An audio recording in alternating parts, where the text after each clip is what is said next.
Hey everyone, I'm super excited to be here. This is obviously something that I've promised you that I would do now that I've gone through the egg freezing whole shebang. And I'm super excited to be here with my doctor who did my egg retrieval, Dr. Dunn. I feel like you're famous in this neck of the town, you know? I asked 5 friends who to go to and they all said him in Houston. So I'm super excited. Thanks for agreeing to do this. I'm sure. I'm happy to do it. I asked y'all to ask me questions on social media, and hopefully my vlogs helped answer most of them. But if not, the first question is, at the very high level, what is egg freezing? Well, it's really a wonderful opportunity for ladies. They can postpone pregnancies. They can be in relationships that look like they have a future and maybe they don't. And then they I love that part. And then they decide that, hey, this is a good time to save eggs because I want to have a family in the future. My parents' response to this whole thing, they were like, okay, so you're saying I'll have grandkids? Great, go for it. Is there a max age? There's no max age, but I personally have done freezing for a lady at 45 who fortunately was a high responder and made a lot of eggs. Honestly, the chance of an egg at 45 being a viable pregnancy is about 1%. But she wanted to have that opportunity. But I would say ideally, I would like to see ladies in their early 30s. A question a lot of people have is it safe? It's very safe. I personally have done thousands of egg retrievals and have not had anybody have a major complication. It doesn't mean that women don't complain sometimes of pain or things. That wouldn't be true. But in terms of a complication that would affect their health, those are extremely rare. I was terrified of that, and I hate going under on any type of anesthesia situation, but it really wasn't scary. You guys made it feel very comfortable. I think the biggest question is, like, how long is it from beginning to end? Most ladies can do some blood work and things like that would be necessary to set them up for the process. Some people actually maybe could do the blood work, for example, this month, even though they're not planning to do an egg freezing cycle for 6 months or something like that. Yeah. But the actual cycle, most women have a menstrual cycle. They are on, generally, the birth control pill for a short window of time to try to synchronize groups of eggs to be ready to grow at one time. Okay. And that usually is about 10 or 12 days, typically. And then the stimulation medicines are also about 12 days. And so that means from menstrual cycle to actual egg retrieval is just about a month. Then after the egg retrieval, it takes about 10 days to 2 weeks for women's ovaries to kind of go back to normal. To do your very first ultrasound, you need to be on your period. And then the second time is when you can actually do the retrieval. But for me, it took a little longer than 2 months because of the holidays. So their office was closed. Even if it's 2 months, you're not doing something actively every day during those 2 months. Exactly. You do that first one, and then you're basically waiting until your next period cycle to do it again. Can you explain, not everyone had to take birth control leading up to the actual hormone shots. Right. So why was it that I needed to do that pre-hormone shots? Both groups that took the pill or didn't take the pill might make the same number of eggs, but generally women that took the pill initially, you'll get more eggs to grow as one cohort, one group. Oh, so that's why. So they'll reach maturity at the same point. How painful is the process? There are some of the women that are going to freeze eggs that maybe they've had a child with a previous relationship or something like that. Sadly, a big group is ladies that have had, say, something like endometriosis or something.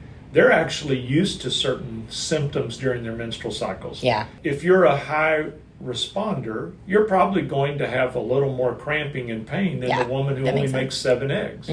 So if you're making 20 eggs, you should expect to be in a little bit crampier situation the next day. That's so funny because my girlfriend, who, when I told her my outcome, she was saying, she was super happy for me, but she was like, I think maybe the higher mature eggs you get, the more pain you're in, because I experienced no pain, but I also didn't have that many eggs happen out of my situation. Yeah.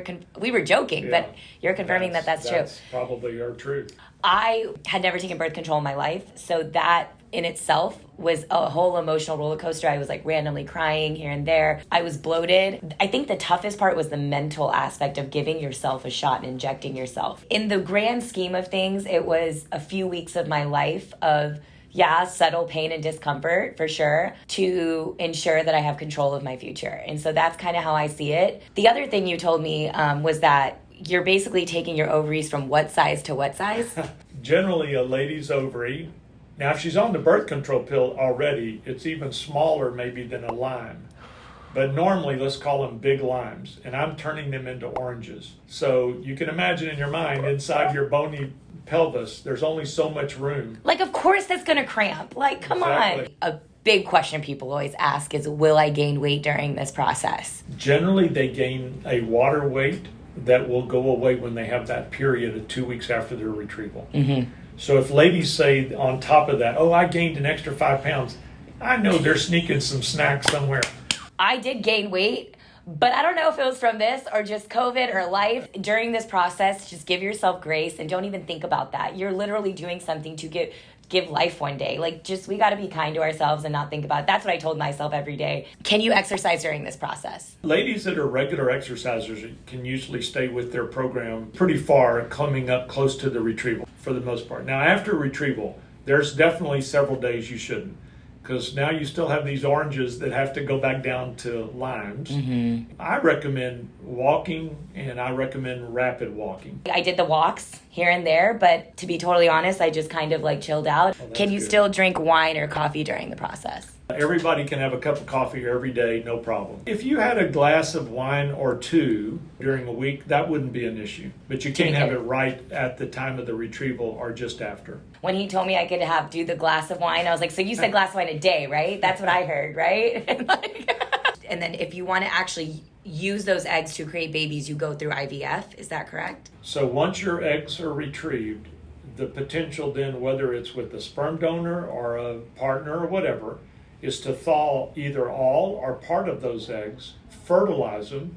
Most programs in the United States let them grow for 5 or 6 days to what's called the blastocyst stage. That's a developmental important stage that not all of the eggs are going to get to, for sure. And depending on the age of the woman, at the time she made the eggs, not at the time that she got the eggs, they can be tested genetically to avoid Down syndrome or other chromosome mistakes, and mostly also the mistakes that cause most of the miscarriages. So say I'm 35 years old and I'm ready to have a baby. Is it better to try naturally versus using my eggs? Because then I would be using 31-year-old eggs versus potentially 35-year-old eggs.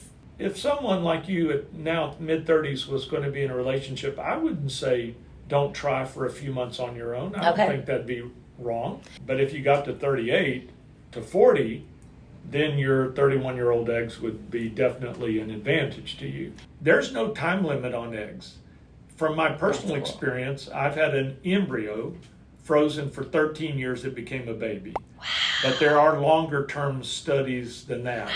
That's a lot of years. And the body take it? Well, it depends on the woman's age. I mean, if you made, your eggs now, like you did, unless you have a major health issue that developed, your ability to carry a pregnancy until you're at least into your mid-40s is really not much different. Are there people who have 0 mature eggs, 1 mature egg, 2 mature eggs? And in that case, what do you advise? Do they do it a second time? Because I have friends who are doing it their 4th time now. If you're 35, you need about 7 eggs to make one good baby.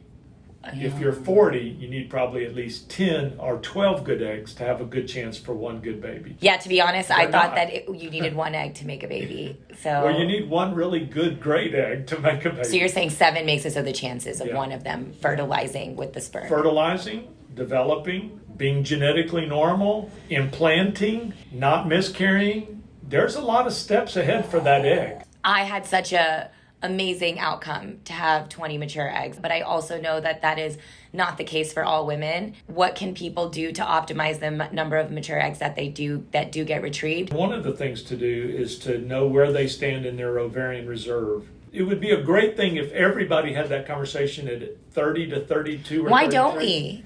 I think there's some reservation. They don't want to make it look like to the patient that they're making them think you got to have a baby. But a lot of ladies, the conversation never happens, so they never even get the chance to make the decision. I have so many people in my life, period, that say they wish they would have known. They're like now 37, 38, trying to have babies, and they're like, do it now. You won't regret it. Because if I just got checked and saw that I was like, what is it, low in... Yeah, low ovarian reserve testing.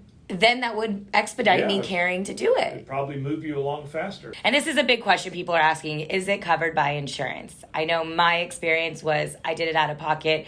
typically the whole process from everyone I've talked to, it's 10 to 15K. It's within that range, including all the medicine that goes into it. Can anyone have it covered by insurance? Yeah, I have some ladies. Right now, I would say some of the larger tech companies have begun to offer it. I can't wait till my company can offer it because I think it's important. But if a company is big enough and can support it, I think that's incredible. There's some people who cover half the cost, so definitely ask your employer or even just have the conversation. I think it's worth it. Oh, wait, this is a question for my mom because my mom asked me this and I was like, Mom, you're being crazy. But then I was like, oh, wait, this is kind of scary. She was like, but are you sure that they won't accidentally grab your eggs and give it to somebody else and then somebody else has your baby? Yeah, well, I think that's because people think that we store them on a shelf like they do their books or something. Yes. It's not like that at all.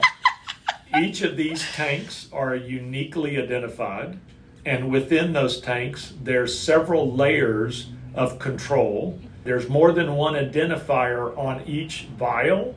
Your eggs are good, and they're your eggs, and nobody else will get a chance with That's good. That's good to hear. This process has made me realize women are effing incredible. Like, it's wild to me what our bodies can do. Hey, I really enjoy working with ladies because they're carrying the load. Yes. As I tell people all the time, if it was up to guys, there'd be a lot less people in the world. See, this is why he's a great doctor. I felt the feminist energy in him when we were speaking, and I was like very into it. Well, we could keep going, but I talk already way too much, so thank you so much, Dr. Dunn. Hey, You're the it's best. my pleasure, and I'm glad you did so well. Me too. All right, thanks everyone. Subscribe to my channel Bye. and watch the vlog if you haven't. Thanks.